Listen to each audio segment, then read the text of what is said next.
Niin, tee se. Koeta rauhoittua ja saattaa mielesi jälleen tasapainoon. Pelästynyt laululintuparkani. Lepää vain rauhassa. Minulla on leveät siivet suojaksesi. Oi miten pehmeä ja turvallinen kotimme onkaan, Noora. Täällä on sinulla pesäpaikka. Täällä minä suojelen sinua kuin ahdistettua kyyhkystä, jonka olen juuri vahingoittumattomana pelastanut haukan kynsistä.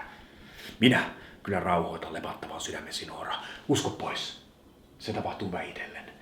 Huomenna kaikki näyttää sinusta aivan toisenlaiselta. Kaikki palaa jälleen ennalleen. Eikä minun enää tarvitse toistella sinulle antaneeni anteeksi. Tulet itse varmasti huomaamaan, että olen tehnyt sen. Kuinka sinun mieleen saattoi juolahtaakaan, että minä voisin ikinä hylätä sinut tai edes moittia sinua?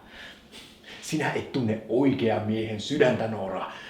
Sinä et tiedä, miten sanoin kuvaamattoman suloista ja tyydyttävää on miehelle tietää antaneensa vaimolleen anteeksi.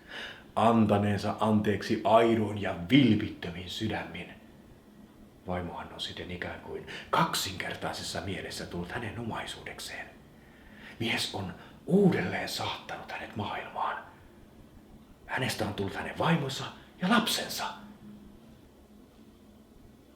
Tällainen sinä olet minulle tästä lähtien. Sinä pieni, neuvoton, avuton olento. Älä pelkää mitään, Noora. Ole vain avomielinen minulle. Ja minä olen sekä tahtosi että omatuntasi. Mitä tämä on? Etkö olekaan vuoteessa? Oletko pukeutunut jälleen?